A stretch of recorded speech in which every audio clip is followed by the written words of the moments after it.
2025வது வருஷம் கோலை செட் பண்ணாதீங்க. அதுக்கு பதிலா சிஸ்டமை கிரியேட் பண்ண ஸ்டார்ட் பண்ணுங்க. சிஸ்டம் எந்த அளவுக்கு முக்கியம் தெரியுமா? 2024வது வருஷத்தோட ஆரம்பத்துல என்னோட ஃப்ரெண்டு 90 kg இருந்தான் வெயிட். அவன் அப்பதுல இருந்தே ஒரு கோலை செட் பண்ணான். நான் 70 kg ஆகணும் இந்த வருஷம் முடியும் போதுன்னு. பட் நாம இப்ப இருக்கிறது டிசம்பர் 2024. இன்னமும் என் ஃப்ரெண்டு 90 kgல தான் இருக்கான். ஸோ அவனோட கோல் செட் பண்ணாலுமே சிஸ்டமை கிரியேட் பண்ணலன்றதுனால அவனோட கோலை அவனால அச்சீவ் பண்ணவே முடியல. பட் நீங்க அந்த தப்ப 2025வது வருஷம் பண்ணவே பண்ணாதீங்க. நீங்க நினைக்கிறத விட ரொம்பவே ஃபாஸ்டா சிஸ்டமை கிரியேட் பண்றதுக்கு இப்ப நான் சொல்ல போற 5 ப்ரோ டிப்ஸ் உங்களுக்கு சூப்பர் யூஸ்ஃபுல்லா இருக்கும். ஃபர்ஸ்ட் ப்ரோ டிப், கோலை ஃபர்ஸ்ட் செட் பண்ணுங்க. என்ன ப்ரோ இப்பதான் நீங்க கோல் தேவையில்ல, சிஸ்டம் தான் ரொம்ப முக்கியம்னு சொன்னீங்க, இப்ப நீங்களே கோலை செட் பண்ணுங்கன்னு கேக்குறீங்களா? கோல் ரொம்ப முக்கியம். சிஸ்டமை விட சிஸ்டமை கிரியேட் பண்றதுக்கு முன்னாடி கோலை செட் பண்ணுங்க. ஃபார் எக்ஸாம்பிள், நீங்க இருக்கிற இடத்துல இருந்து மும்பை போகணும்னு ஆசைப்படுறீங்க. அந்த மும்பை போறதுக்கு சிஸ்டமை கிரியேட் பண்றேன்ற பேர்ல நீங்க ட்ரெயின்லயும் போகலாம், ஃபிளைட்லயுமே போகலாம். ஸோ நீங்கள் எந்த அளவுக்கு ஃபாஸ்ட்டாக சிஸ்டமை கிரியேட் பண்ணி போறீங்கன்றது முக்கியம் இல்லை. மும்பை போய் இறங்கினதுக்கு அப்புறமா நீங்கள் என்ன பண்ண போறீங்கன்ற கோலை ஃபர்ஸ்டே நீங்கள் செட் பண்ணியிருந்தாதான் அதுக்குண்டான ப்ராக்ரஸை உங்களால் பண்ணவே முடியும். ஸோ சிஸ்டம் முக்கியம் தான். சிஸ்டமை கிரியேட் பண்ணுறதுக்கு முன்னாடி ஃபர்ஸ்ட் கோலை செட் பண்ணுங்க.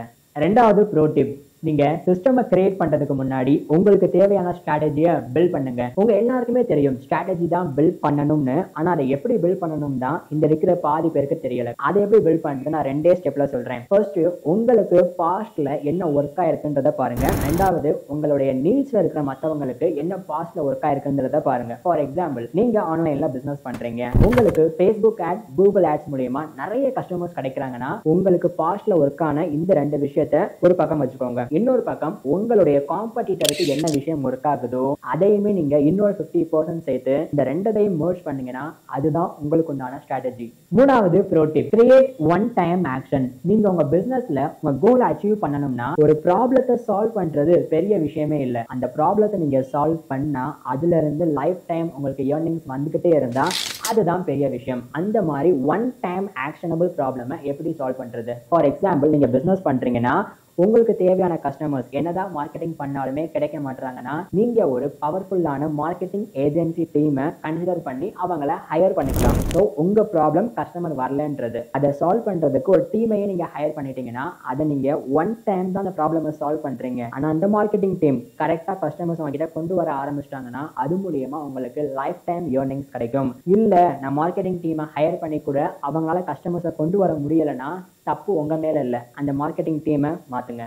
நாலாவது ப்ரோ டிப், ஒரு ரியல் டைம் சிஸ்டமை கோலை அச்சீவ் பண்றதுக்கு எப்படி கிரியேட் பண்ணணும்? நீங்க 10 அடி தாண்டி போறீங்க, அந்த 10 அடி தான் உங்க கோலா இருக்குன்னா அதுக்குண்டான சிஸ்டமை நீங்க ஒரு அடியில இருந்து 10வது அடி குதிக்கணும் அப்படின்னு டிசைன் பண்ணக்கூடாது. ஒரு அடியா போகணும். டெய்லி வீக்லி ஆக்ஷனபிளா ஸ்டெப் எடுங்க. ஃபார் எக்ஸாம்பிள், நீங்க டெய்லியுமே என் கோலை அச்சீவ் பண்றதுக்கு இதுதான் சிஸ்டம்னு செக்லிஸ்டோட ஒரு விஷயமா பண்ணிக்கிட்டே வரீங்க.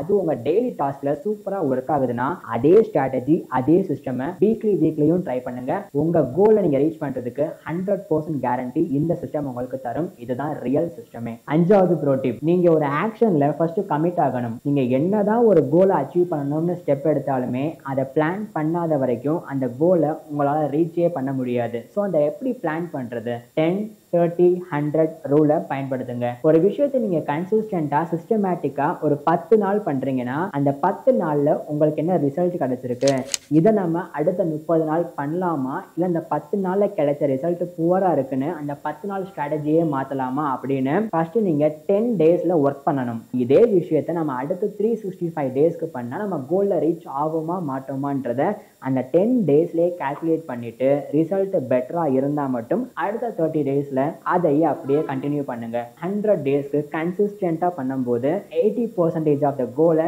நீங்க அச்சீவ் பண்ண ஸ்டார்ட் பண்ணுவீங்க. பெரிய ரிசல்ட்டை பார்க்க ஆரம்பிப்பீங்க. இந்த 5 ஸ்டெப்ஸை ஃபாலோ பண்ணியுமே உங்களுடைய கோலை ரீச் பண்ண முடியலை அப்படின்னா நீங்க சிஸ்டமை ரொம்ப புவரா கிரியேட் பண்ணியிருக்கீங்கன்னு அர்த்தம். ஸோ இந்த வீடியோவை திரும்பி ஃபர்ஸ்ட்ல இருந்து பாருங்க.